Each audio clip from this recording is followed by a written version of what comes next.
Miss ചെയ്യാൻ പാടില്ലാത്തൊരു കാര്യമുണ്ട്. ഇപ്പോൾ ഓൾഡ് സിറ്റിയിൽ തന്നെയാണത്. ഇത് ലക്കി ടീ സ്റ്റോൾ എന്ന് പറയുന്നൊരു കടയാണ്.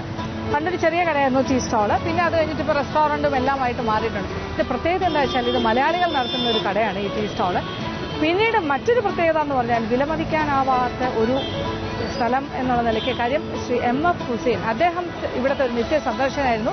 അദ്ദേഹം പ്രൈസ്ലെസ് ആയിട്ടുള്ള കുറേ പെയിന്റിങ്സ് ഇവർക്കായിട്ട് കൊടുത്തിട്ടുണ്ടെന്നാണ് പറയുന്നത്. അപ്പോൾ അദ്ദേഹത്തിന്റെ ഒരു പെയിന്റിംഗ് ഇവിടെ ചുവരിൽ തൂക്കിയിട്ടുമുണ്ട്. അപ്പോൾ അതിന്റെ വാല്യൂ എത്രയാണെന്ന് ഒരു പക്ഷേ കടക്കാർക്ക് പോലും അറിയില്ലായിരിക്കും. എന്തായാലും നമ്മൾക്ക് ആ കടയ്ക്കുള്ളിലേക്ക് പോകാം. ടീ സ്റ്റോളാണ്.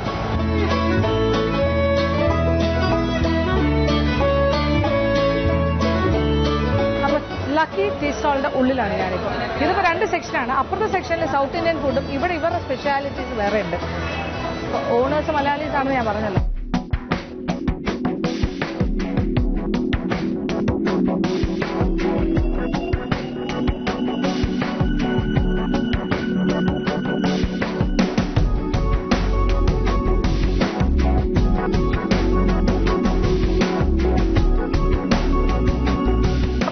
ലക്കി ടീ സ്റ്റോളിന്റെ ഉള്ളിലെ കാഴ്ചകളാണ്. ഇവിടുത്തെ ഏറ്റവും പ്രധാനപ്പെട്ട കാഴ്ച എന്ന് പറഞ്ഞാൽ ശ്രീ MF ഹുസൈന്റെ പെയിന്റിംഗ് തന്നെയാണ്. അത് ഫ്രണ്ടിൽ തന്നെ എക്സിബിറ്റ് ചെയ്തിട്ടുണ്ട്.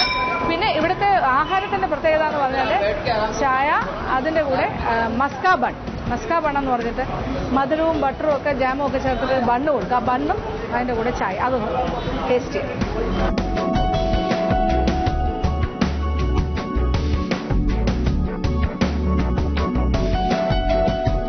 मस्का बन और एक चाय एक मस्कान एक चाय ഒരു മസ്ക ബണ്ണും ചായയും കഴിച്ചു നോക്കാം. എന്താണ് ഇവിടുത്തെ പ്രത്യേകത? ഇത് 70 വർഷത്തോളം പഴക്കമുള്ള കടയാണെന്ന് പറഞ്ഞു.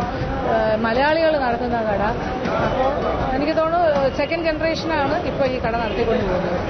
ഈ സെക്ഷനിലാണ് ഈ മസ്ക ബണ്ണും ചായ. അപ്പുറത്തെ സെക്ഷനിൽ സൗത്ത് ഇന്ത്യൻ ഭക്ഷണമായ ഇഡലി, ദോശ അങ്ങനത്തെ കാര്യങ്ങളൊക്കെ കിട്ടും. ഭയങ്കര മൂവിംഗ് ആണ്. ഇവിടെ ഇപ്പം ശ്രീ MF ഹുസൈൻ സ്ഥിരമായി വന്നിരുന്ന സ്ഥലം എന്ന് പറയുമ്പോൾ തന്നെ അതിനൊരു പ്രത്യേകതയില്ല. അപ്പം ഞാൻ അദ്ദേഹത്തിന്റെ പെയിന്റിങ്ങിന്റെ തൊട്ട് താഴെയാണ് ഇരിക്കുന്നത്.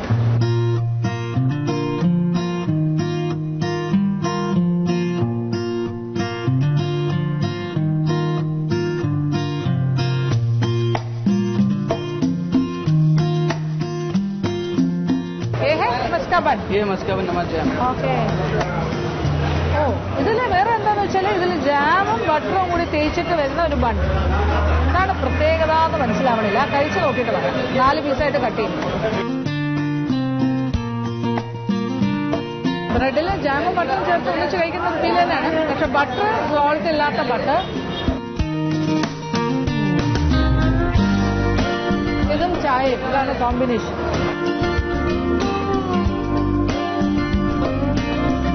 വിലക്കുറവാണ്. 20 രൂപയേ ഉള്ളൂ. അപ്പോൾ അത്യാവശ്യം ഒരു ചെറിയ ബ്രേക്ക്ഫാസ്റ്റ് ആൾക്കാർ ഇവിടെ ഒന്ന് കഴിച്ചു പോകേണ്ട ഈ രീതിയിലാണ്. മസ്ക ബൺ വിത്ത് ടീ.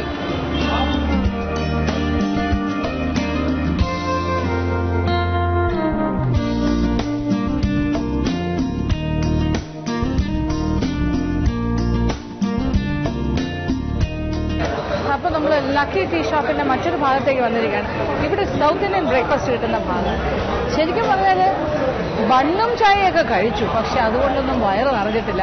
കാര്യം നമ്മൾക്കിനി ഒരുപാട് സഞ്ചരിക്കാനുള്ളതാണ്. അപ്പോൾ എപ്പോഴാണ് ലഞ്ച് കഴിക്കാൻ പറ്റുന്നതെന്ന് അറിയില്ല. അപ്പോൾ ഇവിടുത്തെ സൗത്ത് ഇന്ത്യൻ ബ്രേക്ക്ഫാസ്റ്റ് ഒക്കെ ടേസ്റ്റ് ചെയ്യാമല്ലോ.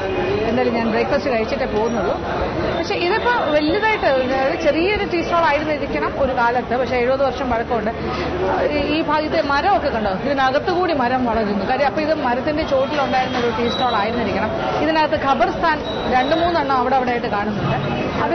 അതിപ്പോൾ കംപ്ലീറ്റ് ആയിട്ട് ഫെൻസ് ചെയ്ത് ഇപ്പോൾ കംപ്ലീറ്റ് ബിൽഡിങ് കെട്ടി ഇത് ഫുള്ളായിട്ടൊരു ടീ സ്റ്റോളിൻ്റെ ഒരു റെസ്റ്റോറൻറ്റ് കം ടീ സ്റ്റോൾ എല്ലാം കൂടി ചേർത്താക്കിയിരിക്കുന്നു. എന്തായാലും ഓർഡർ ചെയ്തിട്ട് കഴിച്ചിട്ട് വീണ്ടും നമുക്ക് യാത്ര തുടരാം.